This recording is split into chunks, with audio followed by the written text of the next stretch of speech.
May 12, 1946. Dawn breaks over Webster County, Iowa. Two American farmers stand in a field of dying potato plants, staring at a death sentence from the finest agricultural minds in the nation. The experts have spoken, total crop failure. Nothing can be done. But 200 feet away, a German prisoner of war is about to say four words that will change everything. I can save them. What happened next would pit a Bavarian grandmother's 200-year-old recipe against Ivy League science. It would prove that sometimes the most powerful knowledge doesn't come with a PhD, and it would show the world that in America, even enemies can become heroes if they're brave enough to speak up. James Hawthorne kneels in the dirt at 5:47 in the morning. He's 47 years old, third generation on this land. His calloused fingers tremble as they touch a potato leaf gone brown and soft with disease. The sun rises behind him, painting the Iowa sky in shades of amber and rose, but James doesn't notice the beauty. His eyes are locked on the death spreading through his fields. 240 acres, 15 years of farming. The best crop he'd seen in all that time just 3 weeks ago. Now it's dying, all of it. Every single plant turning brown from the inside out, rotting while they still stand in neat rows that suddenly look like grave markers. The smell hits him, that distinctive rot, sweet and putrid at once. The smell of failure, the smell of bankruptcy, the smell of his daughter Sarah losing the only home she's ever known. Robert Crawford appears through the morning mist. He's 52, neighbor and friend, a man whose 160 acres border James's land to the west. Robert's face tells the same story. Devastation barely held in check. Blight, Robert says quietly. The word tastes like ash in his mouth. Late blight, James confirms. Worst outbreak I've ever seen. Robert's hands shake. 4 children at home. A wife who trusts him to provide. $3,500 borrowed just last month to repair the barn. If we lose this crop, he starts to say, but he can't finish. They both know what total crop failure means. Bankruptcy, foreclosure, the end of everything their families built. The university agronomist had been clear 2 days ago when the test results came back. Nothing can stop late blight once it takes hold. Your crops are finished. Start planning for next year. But there is no next year if you can't survive this year. The bank doesn't care about weather or disease or bad luck. The bank only cares about payments. And without this harvest, there will be no payments. James stands slowly, his knees protesting. He's about to speak when a voice cuts through the morning air. A woman's voice. Accented. Careful. Mr. Patterson, I am sorry to interrupt. Both men turn. Margaret Muller stands at the edge of the field, her German prisoner uniform marking her as one of the enemy, even though the war ended a year ago. She's been working in James's barn for 6 weeks now. Quiet, respectful, never caused trouble. But she's never spoken to him uninvited before, never inserted herself into anything beyond her assigned tasks. I can save them, she says in careful English. Her blue eyes are steady, certain. I know how to stop the blight. My grandmother's method from Bavaria. It works, always works. James stares at her. So does Robert. The university agronomist with his PhD from Iowa State had just declared their crops dead. Modern science had given up. But this German prisoner, this woman who'd been their enemy months ago, is claiming she has a solution. Before we continue, I need to ask you something. If you're a man who remembers when America was built on hard work, common sense, and respect for wisdom, no matter where it came from, consider subscribing right now. This channel tells stories the history books forgot. Stories of ordinary people doing extraordinary things. Stories that prove the greatest generation earned that name for a reason. We're going to share a story today that will restore your faith in American ingenuity, show you why traditional knowledge matters, and remind you what made this country great. In the next 45 minutes, you'll discover how a Bavarian farmer's daughter challenged Harvard-educated scientists and won. The shocking moment when America's top agricultural expert had to admit he was completely wrong. Why this German POW risked deportation to save farms belonging to people who'd been her enemies. And how her grandmother's ancient method is still saving crops worldwide today, protecting millions of tons of food and thousands of families from ruin. This isn't just about potatoes. It's about listening to wisdom regardless of where it comes from. It's about courage. And it's about what makes America truly exceptional. But first, let me ask you this.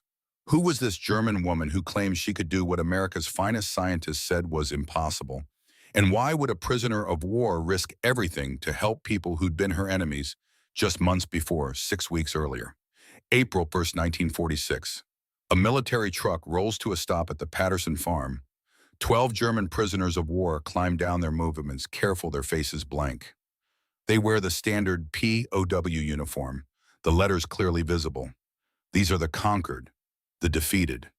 Men and one woman who 6 months ago wore different uniforms and served a different flag.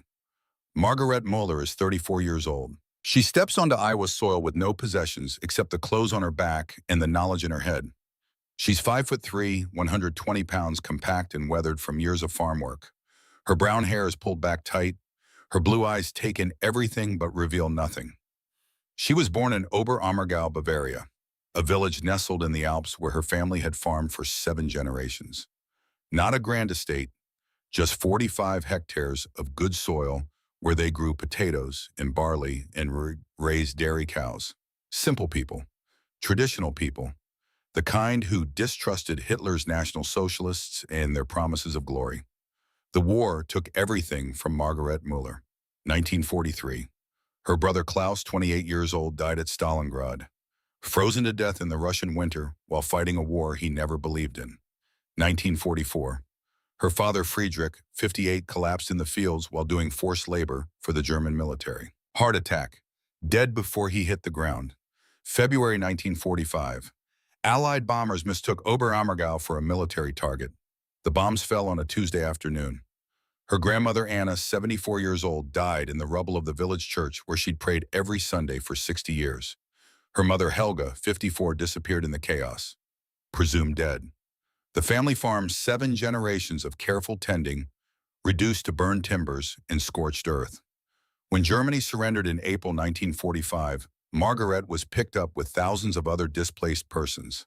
Not a Nazi. Her family had never joined the party. But she was German, and Germany had lost, so she became a prisoner. Processed through a facility in New York. Shipped to Iowa, where American farms desperately needed labor after so many men had gone to war. She carried nothing with her. No photographs, no letters, no keepsakes. Everything physical had burned. But she carried something they couldn't take. She carried the knowledge her grandmother Anna had taught her. The old ways, the traditional methods, the things that modern farming had mostly forgotten. And among those forgotten things was a method for fighting late blight, a disease that had caused the Irish potato famine a century earlier, a disease that could destroy an entire crop in 2 weeks, a disease that even now in 1946, even with all of modern science, had no reliable cure. But Anna Muller's grandmother had known how to fight it, and she taught Anna, and Anna had taught Margaret. The question was whether anyone in America would listen to a German prisoner who claimed to know something their own experts didn't. Webster County, Iowa. Population 3,200. A tight-knit farming community where everyone knew everyone. Where American flags flew from every porch. Where men who'd fought in 2 world wars still carried the scars, physical and emotional, of battle against Germany. Into this community came 12 German prisoners, and not everyone was happy about it. Harold Brennan stands in his farmhouse office on a Wednesday evening in mid-April. He's 56 years old, the wealthiest farmer in the county, with 480 acres of prime land. He's also chairman of the Webster County Farmers Association, which means when he speaks, people listen. On his desk sits a framed photograph. Marine Sergeant Kevin Brennan, 23 years old, in full-dress uniform. The photo was taken 6 months before Kevin shipped out to the Pacific. 6 months before he died on the black sand beaches of Iwo Jima on February 26, 1945. Next to the photo is a folded American flag in a presentation case, the flag that draped Kevin's coffin. And beside that, in a glass frame, the Purple Heart, awarded posthumously. Harold's hands rest on the desk, weathered and scarred from decades of farm work. But there's another scar, invisible, carved deep in his lungs. Verdun, 1918. Mustard gas. He'd survived, but his lungs never fully recovered. Every breath is a reminder of what Germany did to him 28 years ago. And now Germans are here, on American soil, eating American food, sleeping in American beds, working American farms. Harold had called a special meeting of the Farmers Association. Webster County, Grange Hall, 7:30 on a Wednesday night. 42 farmers packed into the meeting room, the air thick with pipe smoke and tension. Harold stood at the front. "Gentlemen," he began, his voice rough from damaged lungs. "My son Kevin died on Iwo Jima fighting the Germans' allies. He was 23 years old. He never got to come home, never got to marry, never gave me grandchildren. He's buried in the Pacific while those Germans eat American food, sleep in American beds, work American soil." The room was silent. Every man there knew Harold's pain. Many had lost sons or brothers or friends. "Some of you think I'm being unreasonable," Harold continued. "You think I should move on, but every time I see one of those POWs, I see the uniform that killed my boy. And I can't forget. I won't forget." James Hawthorne stood up slowly. "Harold, every man in this room understands your pain. Many of us lost people we loved. But the Geneva Convention says these prisoners must be treated humanely. They're assigned to farms that need labor. We can't just refuse them because of where they were born." Harold turned on him. "The Geneva Convention didn't bury my son Jim. Did it bury yours?" The tension crackled like lightning about to strike. James had no answer. He hadn't lost a child. Couldn't imagine that particular hell. The vote was close. 18 to 14 in favor of using POW labor. The community was divided, and Harold Brennan walked out of that meeting with rage in his heart and a vow on his lips. If those Germans caused any trouble, any at all, he would make sure they were sent away.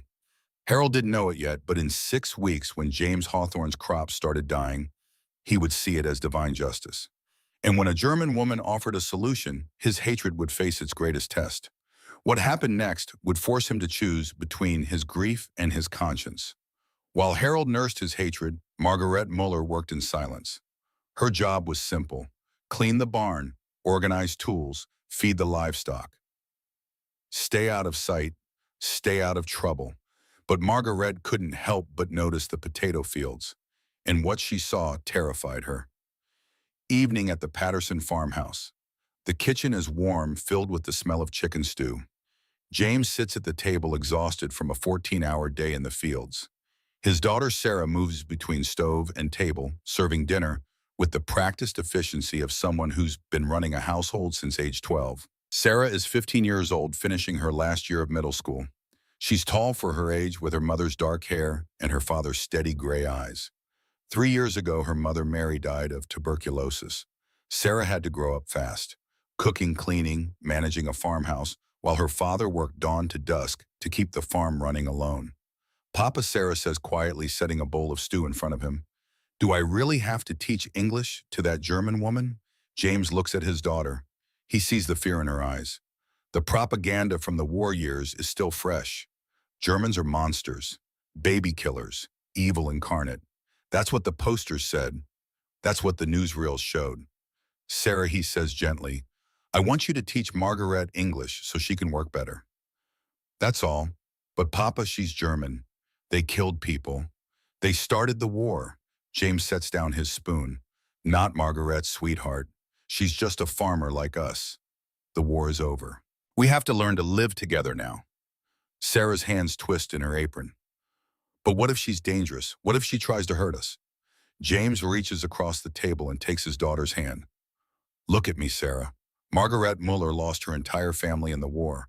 Her brother, her father, her grandmother, her mother. Everything. She has nothing left except the knowledge her grandmother taught her.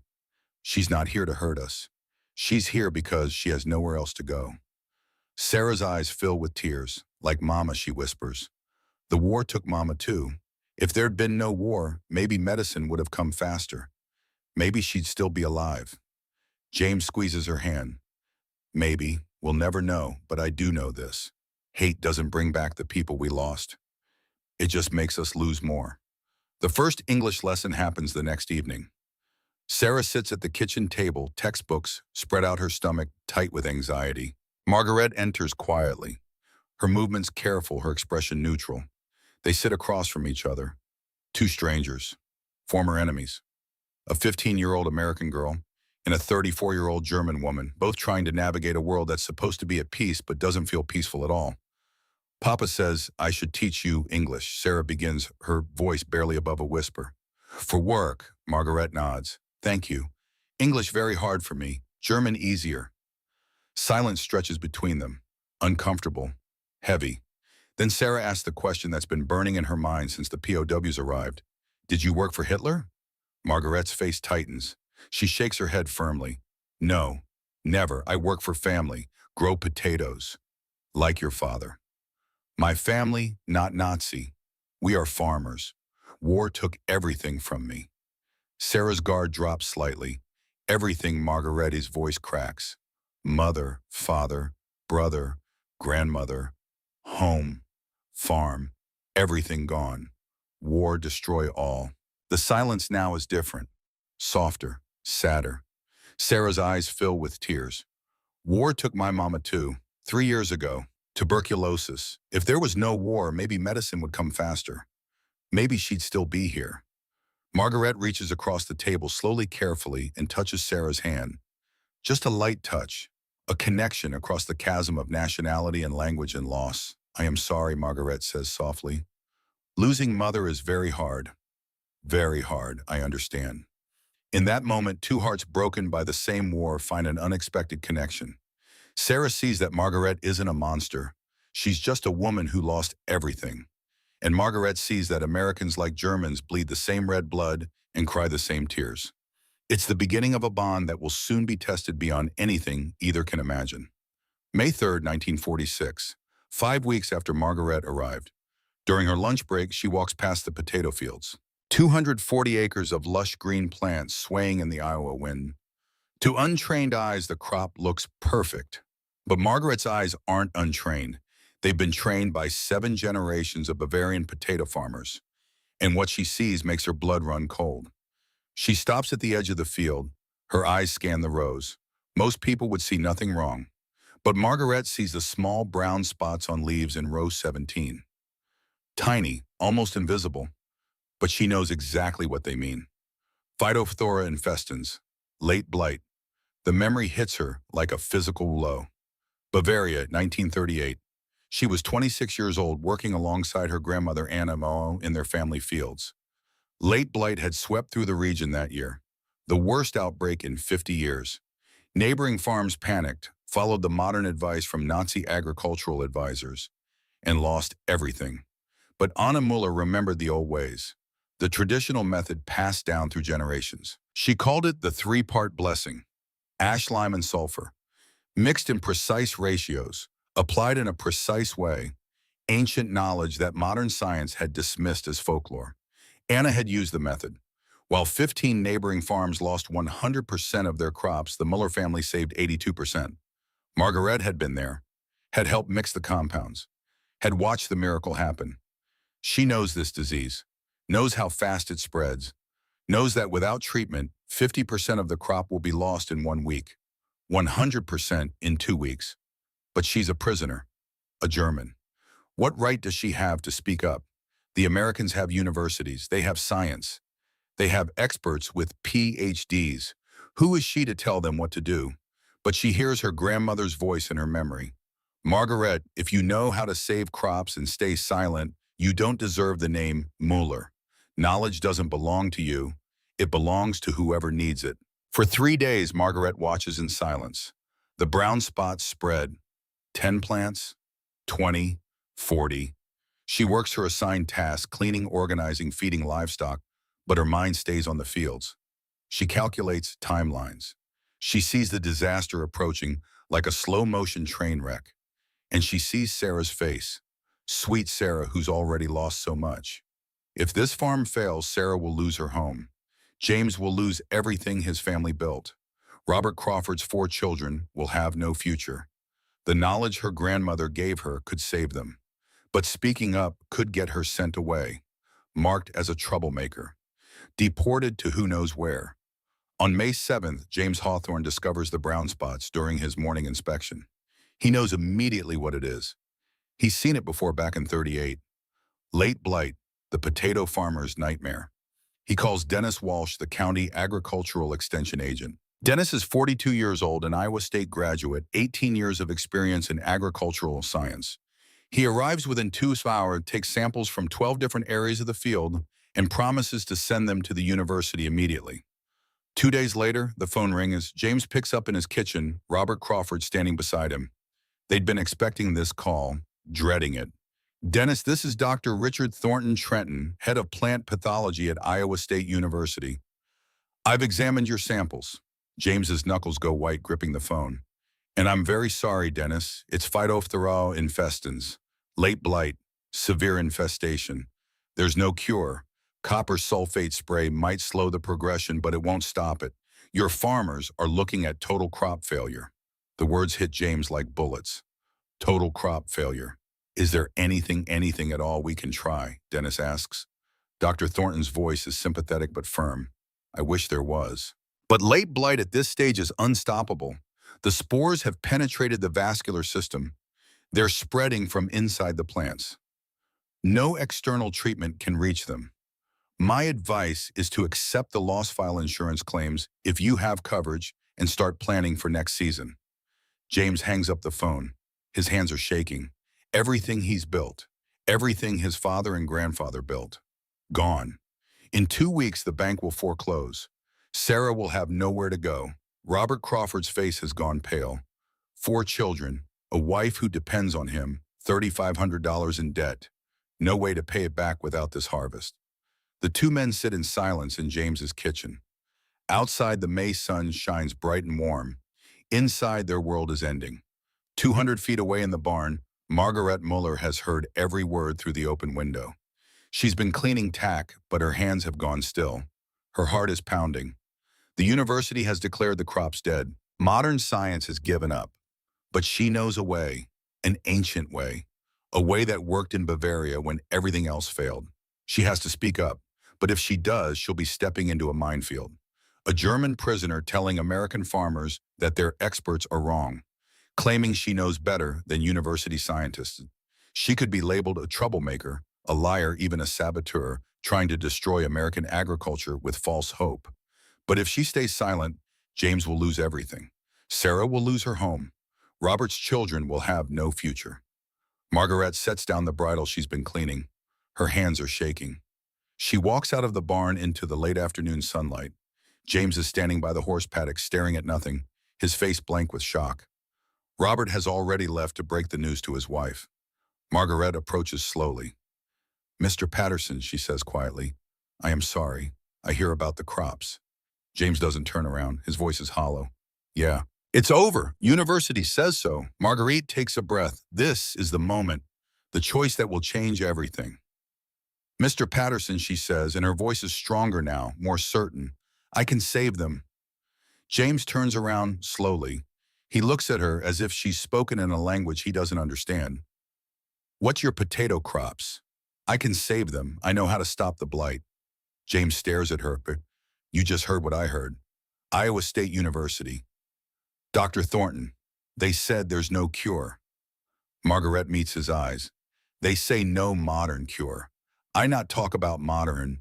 I talk about old way. From my grandmother, from her grandmother, from many generations in Bavaria. James's expression shifts from shock to something else. Hope, suspicion. He can't tell. You're telling me that your grandmother in Germany knows something that Iowa State University doesn't. Margaret nods firmly. Not no more. No different. 1938. Late blight hit Bavaria. Worst in 50 years. Every farm in my town lost all crops. Every farm. Except my family. Why? Because my grandmother used the old method. The 3-part blessing. Ash, lime, sulfur in exact ratio. Mix with sour milk. Spray on every leaf, every plant. After 3 days, blight stops spreading. After 7 days, plants begin to recover. James wants to believe her. God, how he wants to believe. But university scientists with PhDs have just told him it's impossible. The university says there's no way. Margaret's voice is gentle but firm. Mr. Patterson, I lose everything in war. Family, home, country. And all I have left is a knowledge my grandmother teach me. I not lie about it. It is all I have. The sincerity in her voice, the certainty in her eyes cuts through James's despair. He looks at this German woman, this prisoner, who has nothing, who owes him nothing, who's offering him hope, when his own country's experts have given him a death sentence. Robert Crawford appears from around the barn. He's been listening. "Jim," he says quietly, "she's right about one thing. We're dead anyway, according to the university." What's worse than dead, James looks at the dying fields, at his farmhouse where Sarah's growing up without her mother, at the legacy 3 generations built. Then he looks back at Margaret. "Show me," he says. "Show me this method of yours. In the next part of our story, you'll witness something that should be impossible.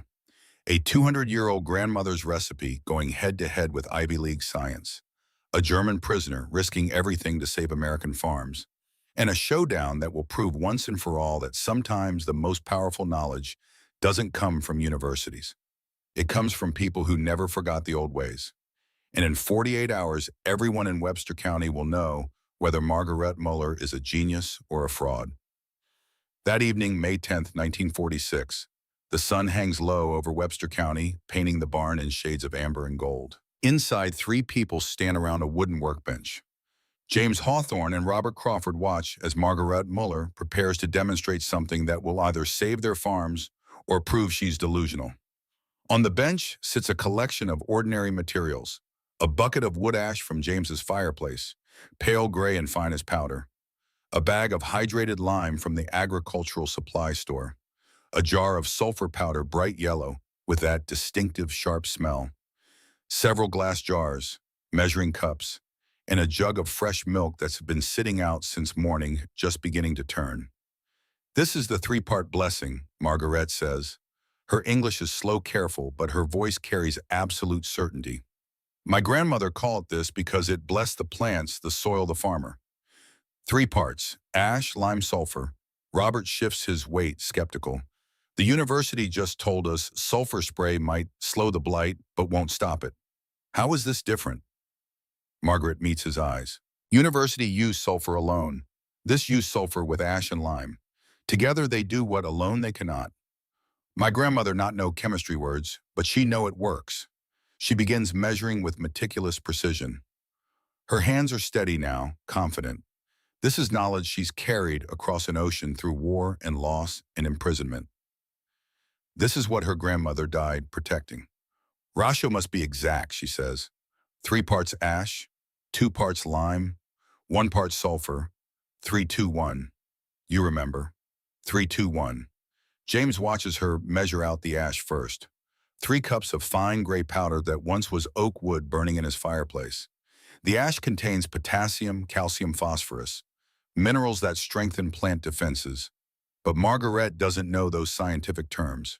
She just knows it works.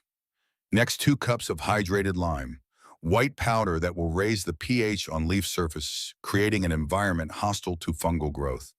But again, Margaret doesn't speak of pH levels. She speaks of tradition. Finally, 1 cup of sulfur powder, the direct antifungal agent that will kill spores on contact. But sulfur alone isn't enough. It's the combination that creates something greater than the sum of its parts. "Why exactly that ratio?" James asks. Margaret pours the 3 powders into a large glass jar. Too much sulfur burn plants. Too much lime change soil too fast. Too much ash make treatment weak. This ratio perfect. Test over 200 years, maybe more. She mixes the powders carefully, creating a pale gray-green compound. The smell is earthy, slightly sharp from the sulfur, but not unpleasant. When mixed thoroughly, she holds up the jar. This is dry part. But now comes important part. The milk. Robert actually laughs, a short, bitter sound. "You want us to pour milk on our crops?" Margaret doesn't smile. "Not fresh milk. Sour milk. Begin to turn, not rotten. 12 hours after milking. Like this." She opens the jug. The milk smells slightly tangy, the lactose beginning to ferment. James wrinkles his nose but says nothing. Margaret explains as she works. Sour milk do 3 things. 1, make mixture, stick to leaves. 2, help soak into leaf surface. 3, bacteria in sour milk make barrier. My grandmother not know word bacteria, but she know it helps. She demonstrates the final mixture. 1 cup of the ash lime sulfur powder, 1 gallon of water, 1 cup of sour milk. She stirs it in a bucket, and the combination creates a cloudy grayish liquid that smells of earth and dairy and sulfur. "This spray on every leaf," Margaret says. top and bottom. Every stem, every plant must cover completely. James looks at his fields. 240 acres. Thousands of plants. How do we possibly cover that much? Margaret's expression is calm. You have 12 prisoners, each person one spray bottle, dawn to sunset. If everyone work one day, maybe two. One day to spray 240 acres. Robert sounds incredulous. Margaret nods. In Bavaria, we spray 45 hectare in one day with 8 people. More hectare than your acre. This possible, but must work fast. Blight spread every day. James runs the calculations in his head. It's insane. It's based on folk wisdom from a German grandmother who probably couldn't read. It contradicts everything the university just told him. But what's the alternative? Watch his crops die, lose everything, and how do we know it'll work? Robert asks the question both men are thinking. Margaret looks him straight in the eye. 3 days you see blight stop spreading. 7 days you see plants begin recover. 14 days you know crops saved. 3 days to see if the spreading stops. That's the first test. If the brown spots don't spread beyond where they are now, that's proof the treatment is working. 7 days to see new growth. 14 days to know for certain. Robert turns to James. What does Dennis Walsh think about this? We haven't told him, James admits. You're planning to cover 400 acres with a mixture of ash lime sulfur and sour milk without telling the county agricultural agent. James's jaw sets. Dennis will tell us not to waste our time. He'll say we're being foolish, ignoring science, chasing false hope. But Dennis isn't standing here looking at bankruptcy. We are. The barn falls silent except for the sound of evening birds outside. The decision hangs in the air like smoke. Finally, James speaks. We'll try it, starting tomorrow morning. Margaret, can you teach the other prisoners how to mix this and apply it? She nods. I teach tonight. Everyone know by morning. Then we spray at dawn. But there's someone else who needs to know about this plan. Someone who has strong opinions about Germans working on American soil. Someone who lost his only son to the war and sees any cooperation with former enemies as betrayal. Harold Brennan hears about the plan 2 days later. He's in the feed store when conversation stops as he enters. That's how he knows something's up. In a small town, silence is louder than gossip. What he demands. The store owner, Tom Hendricks, hesitates. Harold, you should probably ask Jim Hawthorne about this directly. Ask him about what Tom sighs. Word is Jim and Robert are letting that German woman treat their blight. Some kind of folk remedy, ash and milk or something. Harold's face goes red. That's the stupidest thing I've ever heard. The university said the crops are done. Now they're trusting a German prisoner over Iowa State. Tom shrugs. Desperate men do desperate things, Harold. You know that. Harold storms out of the feed store and drives straight to James's farm. He arrives just as the evening spraying is finishing. 20 German prisoners are cleaning the spray bottles, their uniforms stained with gray residue. Margaret is supervising, checking that equipment is properly cleaned for tomorrow. James sees Harold's truck and knows this conversation won't be pleasant. He walks out to meet him before Harold can reach the prisoners. Harold, James says evenly. What brings you by? Harold's voice shakes with anger. Is it true? Are you really letting these Germans spray some kind of witch's brew on your crops? It's a traditional agricultural treatment from Bavaria. And yes, we're using it. Jim, the university said your crops are finished. And instead of accepting that with dignity, you're chasing snake oil sold by the enemy. James's own temper flares. The enemy, Harold. The war's over, and that woman has more practical knowledge about fighting potato blight than any professor at Iowa State. She's a German, Jim. My son died fighting Germans. And you're taking farming advice from one. Your son died fighting the Japanese, Harold. At Iwo Jima, not in Europe. The distinction hits Harold like a slap. His son Kevin had been a Marine in the Pacific. Never saw Europe. Never fought Germans directly. But in Harold's mind, all enemies blended together. And all wore the same face of the regime that had gassed him at Verdun in 1918. Doesn't matter, Harold says, but his voice has lost some of its force. They're all the same. And if this fails, if this makes you look like a fool, don't come crying to the Farmers Association for sympathy. I'm not looking for sympathy, Harold. I'm looking for a way to save my farm.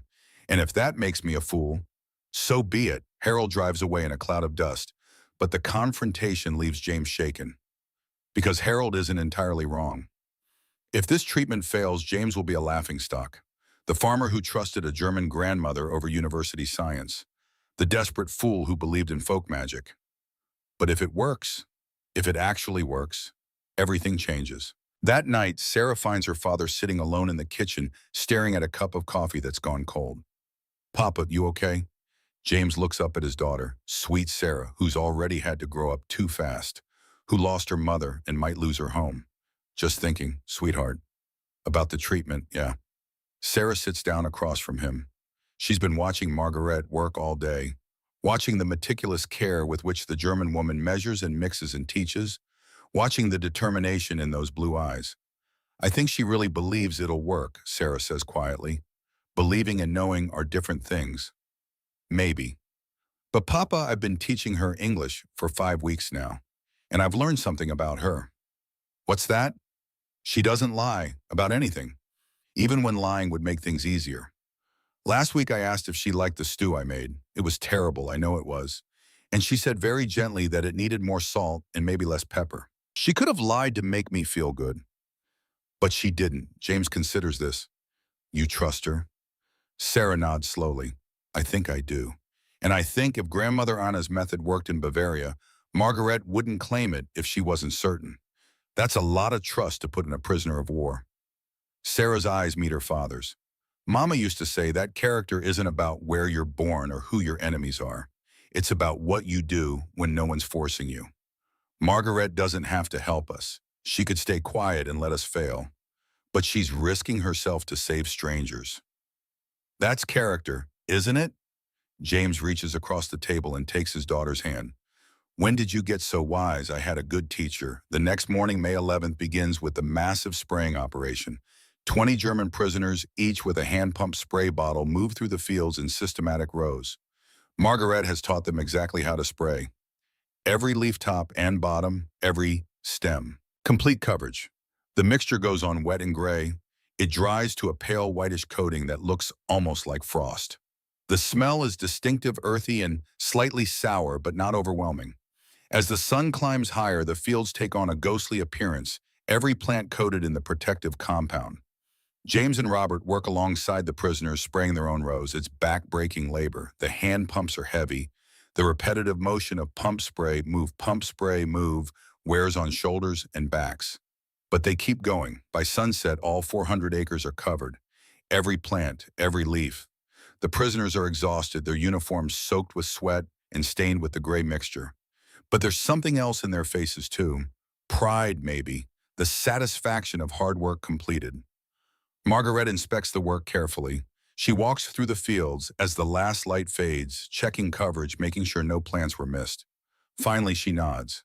"Good," she tells James. "Now we wait." 3 days, right? 3 days to see if the blight stops spreading. Yes. By May 14th, we know if treatment work.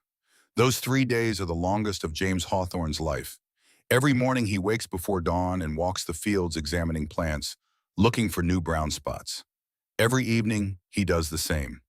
Robert Crawford mirrors his routine, the two men like sentries watching for an enemy that attacks from within. On May 12th, James kneels beside a plant that had shown advanced blight symptoms on May 9th. 3 days ago, the leaves were 30% brown. The stems showed dark lesions. The plant was clearly dying. Now James looks closer. The brown areas haven't spread. He examines leaf after leaf, plant after plant. Old damage is still there, frozen in place. But there are no new brown spots, no new lesions. The spreading has stopped. His hands start shaking. He walks to the next plant. Same thing. Old damage, no new spread. Next plant. Same. He breaks into a run, moving through the rows, checking plant after plant after plant. The blight has stopped spreading. Completely. Every plant in the field shows the same pattern. Old wounds frozen in time. No new infection. Robert appears at the field's edge, running. Jim. My fields, the blight stopped. It stopped spreading. The two farmers stand in the middle of 400 acres of potato plants that should be dead, but aren't. The university said total crop failure. Modern science said give up. But a Bavarian grandmother's 200-year-old recipe has done what Ivy League experts said was impossible. James falls to his knees. He's not a man who cries easily, hasn't cried since Mary died. But tears stream down his face now. Relief, gratitude, wonder.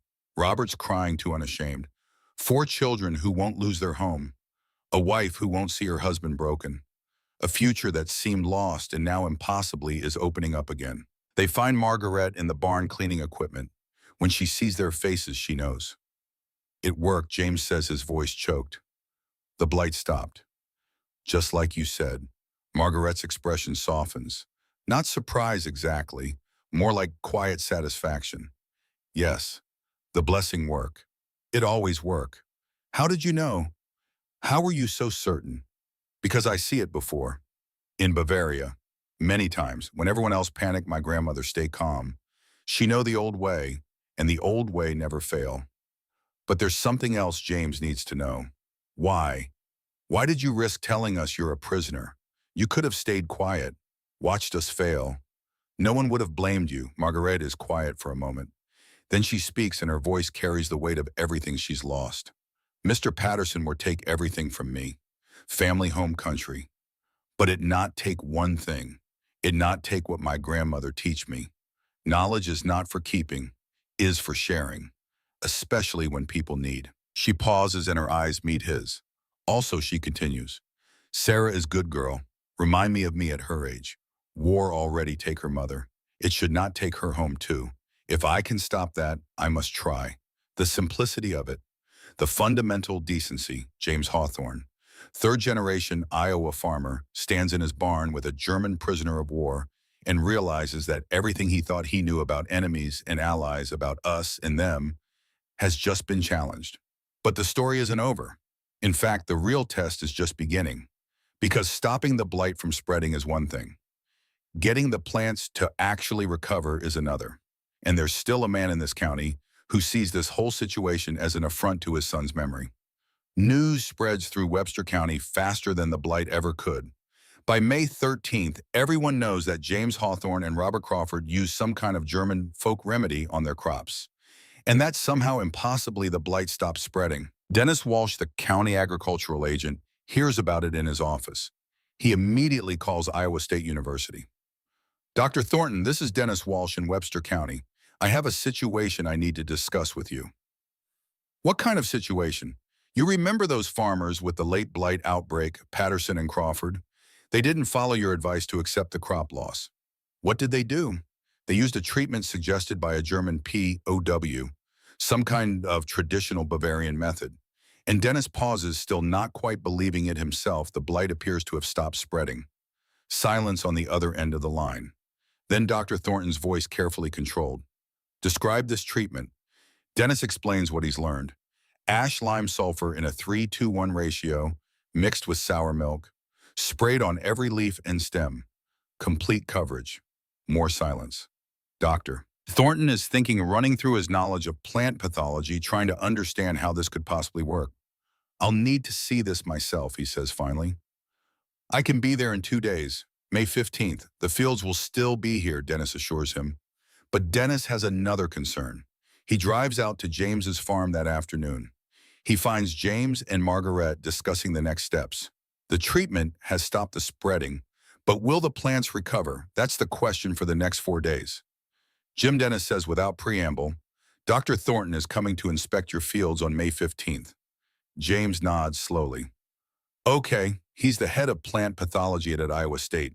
When I told him what you'd done, he didn't believe me. He needs to see it himself. Margaret speaks up quietly. What if he say we wrong? Say treatment, not real, then we show him the evidence, James replies. 400 acres of plants that should be dead, but are stabilizing. That's hard to argue with. But Dennis isn't finished. There's something else, Jim. Harold Brennan called a special meeting of the Farmers Association for tomorrow night. He's going to demand an investigation. He thinks this whole thing is dangerous. He's talking about reporting it to the military as potential sabotage. James's jaw tightens. Sabotage? We're trying to save crops, not destroy them. Harold sees it differently. He sees a German prisoner influencing American agricultural decisions. He sees farmers ignoring university science in favor of folk magic. He's frightened Jim, and frightened people do stupid things. The meeting is scheduled for May 14th at 7 in the evening. Grange Hall again. But this time the energy is different. The room is packed. Farmers from all over the county have come to hear what Harold has to say. And what Harold has to say is damning. He stands at the front of the room, his face flushed, his breathing labored from his damaged lungs. Gentlemen, we have a situation that threatens the integrity of American agriculture. Two of our members have chosen to ignore scientific advice from Iowa State University. Instead, they followed the recommendations of a German prisoner of war using an untested folk remedy that could be anything. James is on his feet immediately. The remedy is working, Harold. The blight has stopped spreading. You don't know that it's the treatment that stopped it. Could be weather. Could be natural disease progression. Could be anything. Then why did it stop exactly 3 days after we applied the treatment, just like Margaret said it would? Harold's voice rises. Because she got lucky, or because she knows more about plant diseases than she's letting on? Think about it, Jim. She appears just weeks before your crops get sick. She claims to have a cure. How do we know she didn't cause the blight in the first place? The accusation hangs in the air like poison gas. The room goes dead silent. James's voice is ice. You're accusing her of biological sabotage. I'm saying we should investigate all possibilities. That woman was our enemy 6 months ago. Now she's influencing major agricultural decisions on American soil. The military should know about this. Robert Crawford stands up. Harold, with all due respect, you're letting your grief cloud your judgment. Margaret Muller didn't cause late blight. It's a natural disease that's been killing potato crops for centuries. She just happens to know an old method for fighting it. An old method Harold sneers that somehow works better than modern university science. You expect me to believe that? Then Dennis Walsh speaks up from the back of the room. Actually, Harold, Dr. Thornton from Iowa State is coming tomorrow to examine the fields himself. Maybe we should wait for his assessment before making accusations of sabotage. Harold looks around the room. He sees doubt in some faces, curiosity in others, support in a few. But he also sees that he's losing this fight. The farmers want to see if the treatment actually works. They want to know if this Bavarian method is real. Fine, Harold says finally. We'll wait for the university expert. But I'm telling you all now, if this turns out to be a fraud, if those crops die anyway, I'm reporting this to every authority I can find. We don't let enemy prisoners experiment on American farms. He sits down heavily, his face gray from exertion and anger. The meeting disperses without resolution. But battle lines have been drawn. That night, Sarah can't sleep. She lies in bed thinking about Margaret, about the quiet dignity with which she works, about the pain behind her eyes when she speaks of her lost family, about the certainty in her voice when she explains the three-part blessing. Sarah gets up and finds Margaret in the barn. The German woman is sitting on a hay bale staring at nothing. She looks up when Sarah enters. Could not sleep, Margaret asks. Sarah shakes her head. I heard about the meeting, about what Mr. Brennan said. Margaret's face is calm. He is angry. Grief makes people angry. I understand. But he's wrong about you. You didn't cause the blight. You're trying to help, I know. But he needs someone to blame. I am German. Easy to blame. They sit in silence for a moment. Then Sarah asks the question that's been bothering her. Margaret, what if Dr. Thornton says it doesn't work? What if he says the treatment failed? Margaret looks at her steadily. Treatment not fail. In 3 more days you see new growth. Plants recover. Dr. Thornton see truth. But what if he doesn't believe his own eyes? Then he is not good scientist. Good scientists believe evidence, not just theory. Sarah manages a small smile. You sound very sure. I am sure, because my grandmother teach me not just recipe. She teach me to trust what I see more than what people say. I see blight stop. I see plants stabilize. In 3 days I see recovery. That is truth. University can accept truth or not. Truth does not change. It's simple logic, unshakable. And in that moment, Sarah understands something fundamental about Margaret Muller. This woman has already lost everything. She has nothing left to lose except her integrity, and that she will never surrender. Tomorrow, Dr. Richard Thornton arrives. The man who declared these crops dead will have to confront living evidence that contradicts everything he knows. And in a small Iowa town, the collision between modern science and ancient wisdom is about to reach its breaking point. The question isn't whether the treatment works. The evidence of that is growing in the fields every day. The question is whether a man with a PhD from an Ivy League university will have the humility to admit that a Bavarian grandmother knew something he didn't, and whether a community torn by war and grief can find a way to come together when the truth challenges everything they thought they knew. In the next part of our story, you'll witness that confrontation. You'll see the moment when academic arrogance meets undeniable reality. And you'll discover what happens when a German prisoner's courage forces an entire county to question the difference between knowledge and wisdom. May 15th, 1946, 9 o'clock in the morning. A black sedan pulls up the long gravel drive to the Patterson farm, dust rising behind it like smoke. Dr. Richard Thornton has arrived. He steps out of the car carrying a leather case filled with testing equipment. He's 60 years old, tall and lean, with steel gray hair and wire-rimmed glasses that catch the Iowa sun. For 35 years, he's been studying plant diseases. He's written 4 textbooks, trained hundreds of students. His expertise is beyond question. But right now, his expertise is being challenged by a German prisoner of war with no formal education, and that makes him deeply uncomfortable. Dennis Walsh meets him at the car. "Richard, thank you for coming. I know it's a long drive from Ames." Dr. Thornton's handshake is firm, professional. "Dennis, when you told me about this situation, I had to see it for myself." "Where are the fields?" James Hawthorne approaches from the barn. He's wearing clean work clothes, his best effort at respectability for this inspection. "Dr. Thornton, I'm James Hawthorne. These are my fields. Robert Crawford's adjoined mine to the west. Same crop, same treatment." Dr. Thornton nods curtly. "I understand you've applied an unconventional treatment against my explicit recommendation that the crops were beyond saving." James feels the criticism in those words but keeps his voice level. "We applied a traditional Bavarian method for fighting late blight, and it appears to be working." "Appears," Dr. Thornton repeats. "That's what we're here to determine, not appearances, Mr. Hawthorne. Facts, scientific facts." The 3 men walk out to the fields. The morning sun illuminates 240 acres of potato plants, each one still bearing the pale residue of the treatment. Dr. Thornton stops at the field's edge and scans the rows with a practiced eye. "Show me the plants with the most advanced infection," he says. James leads him to row 17, where the first symptoms appeared back on May 3rd. He kneels beside a plant that had been severely infected when the university samples were taken on May 9th. This plant was about 30% brown 6 days ago, James explains. Leaves curling stem, showing dark lesions. It was dying. Dr. Thornton kneels beside him, sets down his case, and examines the plant with meticulous care. He turns leaves over, studying both surfaces. He inspects the stem. He takes out a magnifying glass and examines the tissue closely. The brown lesions are still present, he observes.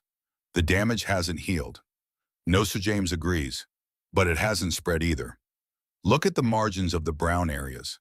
They're crisp, defined, not the fuzzy edges you see with active infection.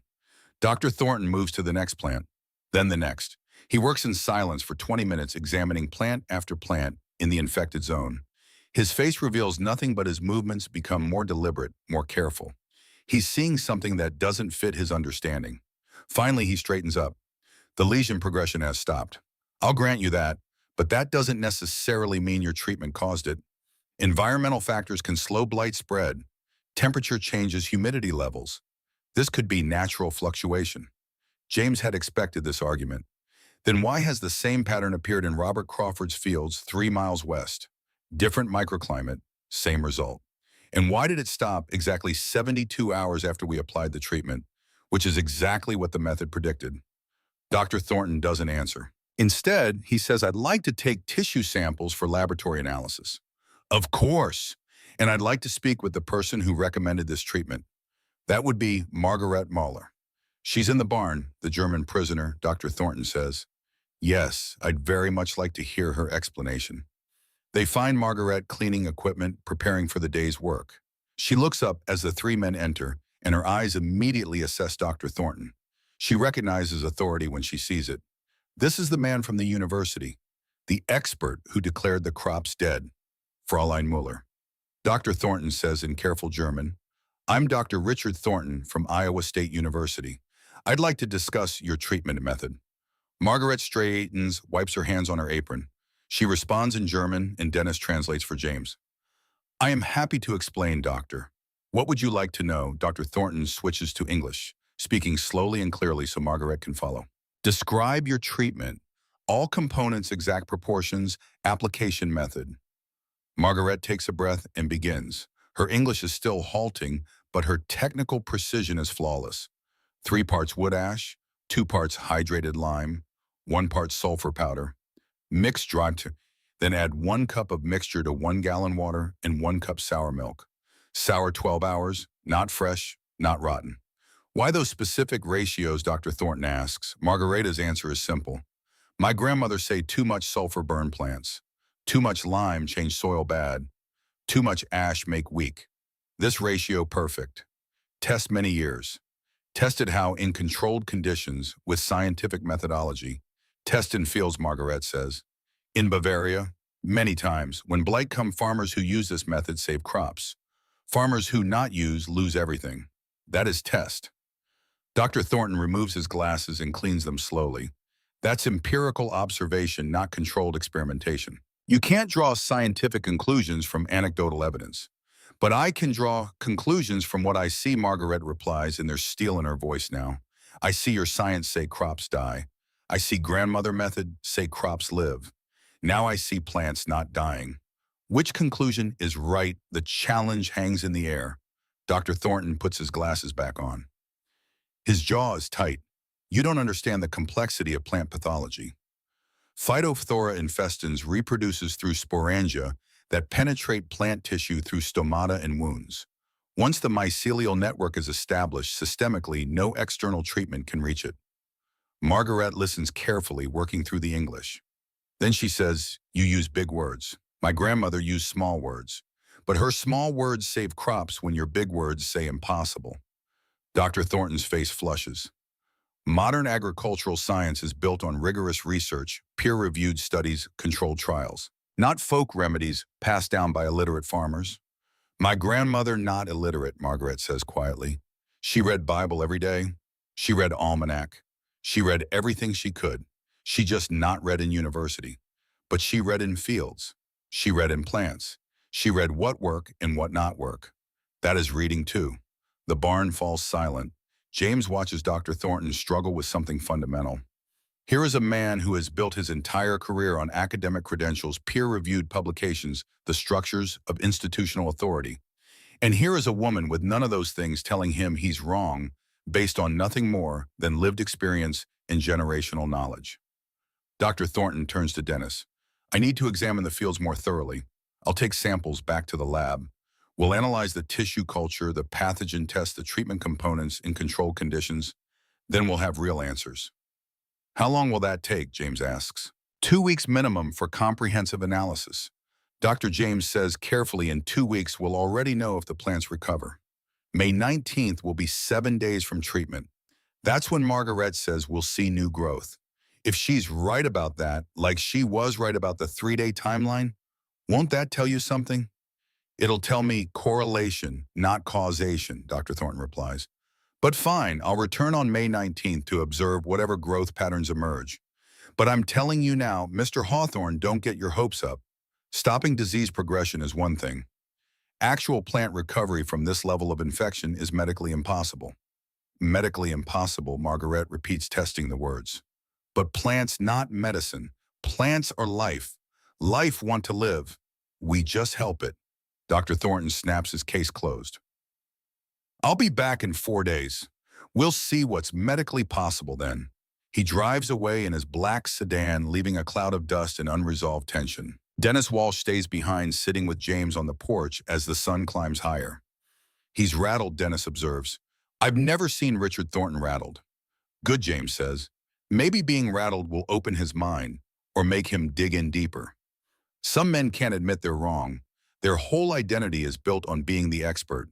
If a German grandmother proves him wrong, what does that say about his 35 years of expertise? It says expertise without humility is just arrogance. Dennis looks out at the fields. You really think we'll see new growth in 4 days? I think Margaret has been right about everything so far. The 3-day timeline for stopping the spread, the exact way the lesions would stabilize. She called it all perfectly. But new growth, Jim, from plants this damaged, that's asking for a miracle. James smiles slightly. Maybe, but I've learned something these past 2 weeks. Sometimes the difference between miracle and science is just time and patience. Ask me again on May 19th. The next 4 days pass in excruciating slowness. James checks the fields 3 times a day. Every morning at dawn, midday during lunch, evening before sunset. He's looking for the first signs of new growth, the tiny green shoots that will prove Margaret right and Dr. Thornton wrong. Sarah has been watching her father pace and worry. On the evening of May 17th, she finds Margaret in the barn and asks the question that's been on everyone's mind. Are you worried about what Dr. Thornton will say if the plants don't recover? Margaret is mending a harness, her hands steady on the leather. I'm not worried. Plants will recover. I see it before. But what if something's different here? Different soil, different climate, different variety of potato. Margaret sets down the harness. Sarah, you know how I teach you English. Yes, teach you rules, grammar. But sometimes English not follow rules, yes. Sometimes words strange, but you still learn, you adapt. Nature same way. My grandmother method work in Bavaria. It work here too. Plants want live, we give them chance, they take it. Sarah sits down on a hay bale. Mr. Brennan came by today. He told Papa that if the plants don't recover, he's going to report you to the military. He says you're a security risk. Margaret nods slowly. Mr. Brennan very angry. His son die in war. He need blame someone. I understand. But you didn't do anything wrong. You're trying to help. In his eyes, I am German. That is wrong enough. It's not fair. Margaret looks at Sarah with ancient sadness in her eyes. War not fair, loss not fair, grief not fair. But we not control what fair. We only control what we do. I do what is right. Save crops. Help family. That is all I can do. Sarah feels tears building. What if they send you away? After all this, then I go. But knowledge stay. You know the method now. Your father know. Robert know. Even if I leave, the 3-part blessing stay in Iowa. That is enough. It's not enough for Sarah. In the past 6 weeks, Margaret has become more than just an English student. She's become something like a friend. Maybe something like the mother figure Sarah lost 3 years ago. Someone who listens without judgment, who teaches without condescension, who treats her like an adult capable of understanding difficult truths. I don't want you to go, Sarah says quietly. Margaret reaches over and squeezes her hand. I not want go either. But we see. May 19th comes soon. Then we know.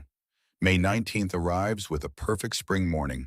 Clear sawa, warm sun, gentle breeze, carrying the smell of growing things. James is in the fields before dawn, walking the rows with a kerosene lantern, too anxious to wait for sunrise. And that's when he sees it. New growth. Tiny green shoots emerging from the stems of plants that had been nearly dead 7 days ago. Fresh leaves, small and tender, growing from healthy tissue above the old lesions. The plants are regenerating. James kneels in the dirt, his hands shaking as he touches a new leaf. It's real. It's happening exactly as Margaret said it would. Day 7, new growth appears. The plants aren't just surviving, they're recovering. He runs to Robert Crawford's farm, pounding on the door while the sun is still just a promise on the horizon. Robert answers in his nightshirt, alarmed. What's wrong? Nothing's wrong. Everything's right. Come look at your fields. They run together through the rows as dawn breaks, and Robert sees it too. New growth everywhere. Plants that should be corpses are sprouting fresh green life. Robert falls to his knees and starts laughing. It's the laughter of relief so profound it sounds almost like crying. 4 children who will keep their home. A wife who won't see her husband broken. A future that's opening up like these new leaves reaching for the sun. By 8 o'clock, when Dr. Thornton's black sedan pulls up the drive, James and Robert are waiting with barely contained triumph. Dennis Walsh is already there, having arrived an hour earlier to verify what James told him on the phone. The county agricultural agent keeps shaking his head in disbelief, but the evidence is undeniable. Dr. Thornton gets out of his car with his leather case and his professional skepticism. Good morning, gentlemen. Shall we examine these fields? They walk out together and Dr. Thornton immediately sees what they're showing him. New growth, not just on a few plants, on hundreds of plants, on thousands of plants across 400 acres. He kneels beside a plant that shows both old lesions and new growth. His hands work methodically examining tissue measuring shoots, checking leaf structure. He moves to another plant, another. His silence stretches out for 30 minutes while he inspects the evidence. Finally, he stands up. His face is ashen. This shouldn't be possible, he says quietly. But it is, James replies. The level of systemic infection these plants showed 6 days ago should have been irreversible. The pathogen had penetrated the vascular system. Recovery from that stage has never been documented in the literature. Well, Robert says maybe it's time to update the literature. Dr. Thornton removes his glasses and pinches the bridge of his nose. He looks exhausted, defeated, but also underneath that's something else. Curiosity, maybe. Wonder. I need to understand how this works, he says. The mechanism, the biochemistry. What is it about this combination of ash lime and sulfur that can halt systemic late blight infection and trigger plant recovery? Maybe you should ask Margaret. Dennis suggests. Dr. Thornton looks at him sharply.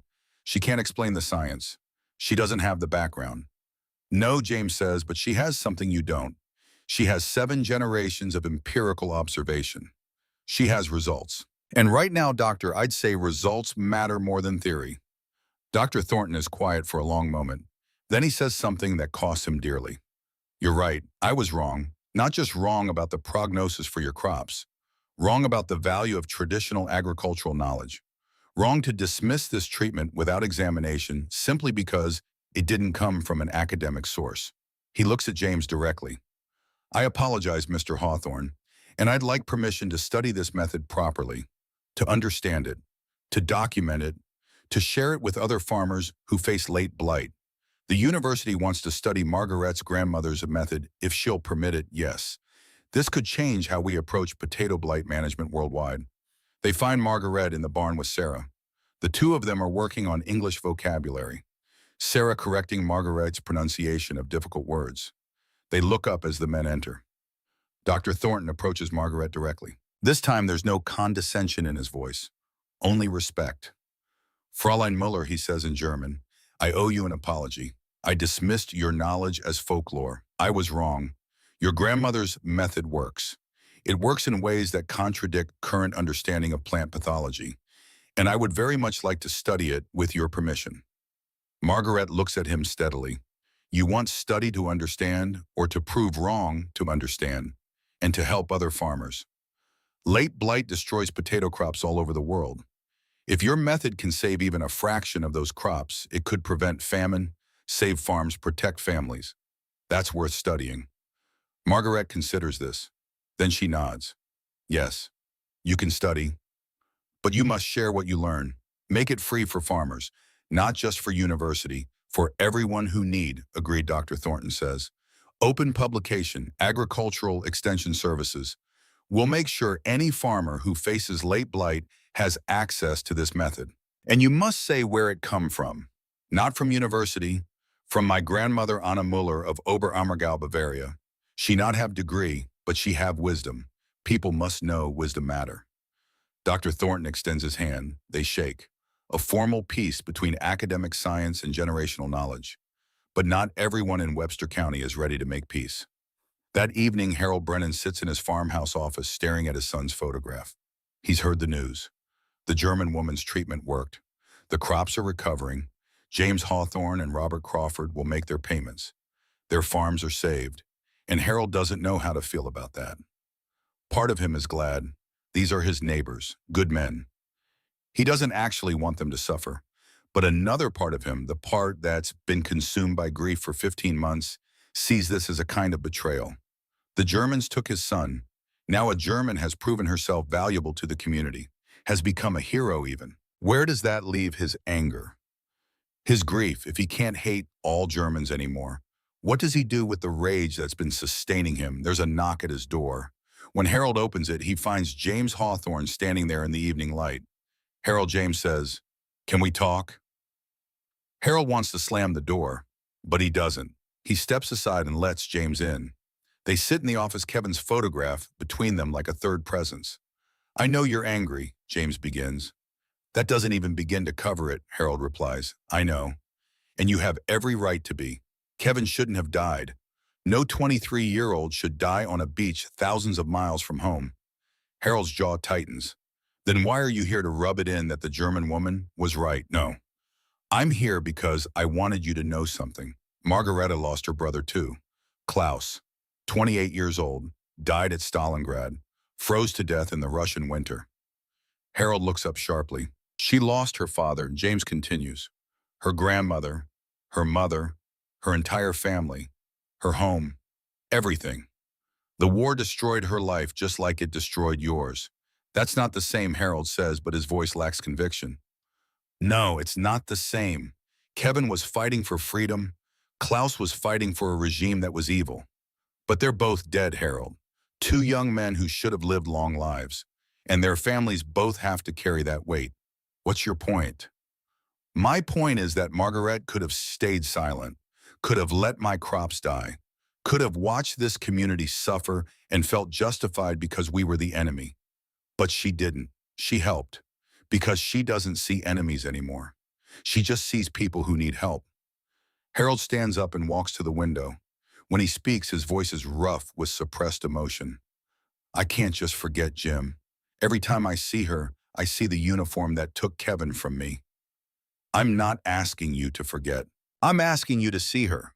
Really see her. Not as a symbol of Germany or the war, as a person who suffered just like you have. Maybe more. Harold turns around. His eyes are wet. What am I supposed to do with all this anger? I don't know. But maybe you could start by acknowledging that she saved 2 farms, 16 jobs, and 4 kids from losing their home. Maybe you could start there. Harold sits back down heavily. They sit in silence for several minutes. Finally, Harold speaks. Tell her, he says quietly, tell her I said thank you. For the crops. For helping my neighbors.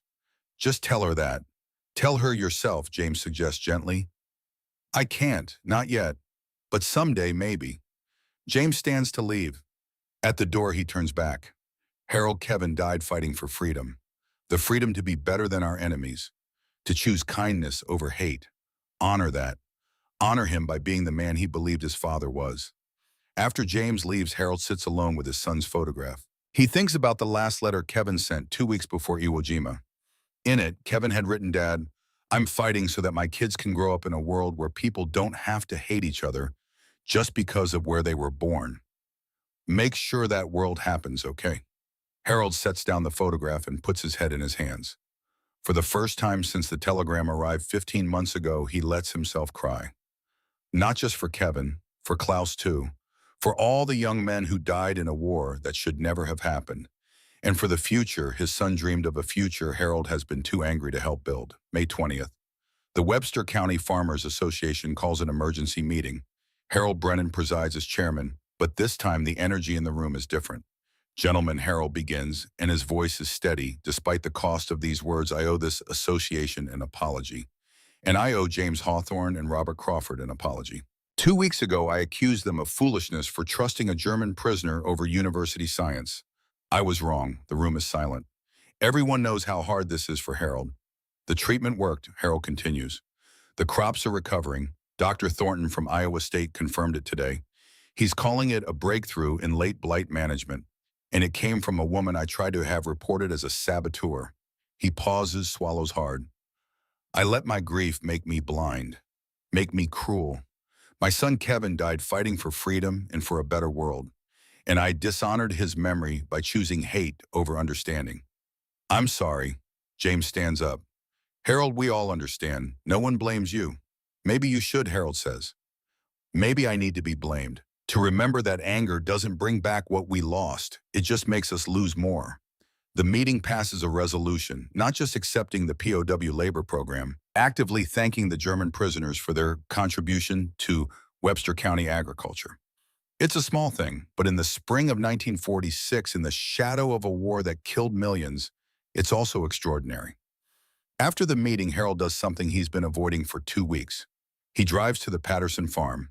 He finds Margaret in the barn cleaning equipment and, as always, Fräulein Muller, he says, in halting German. The pronunciation is terrible, but Marguerite understands. Mr. Brennan, she replies in English, equally halting. They stand facing each other. Former enemies, both parents to sons lost in war, both carrying grief that will never fully heal. I want to say Harold begins, then stops. He's not good with words. Never has been. I want to say thank you. For the crops. For helping my neighbors.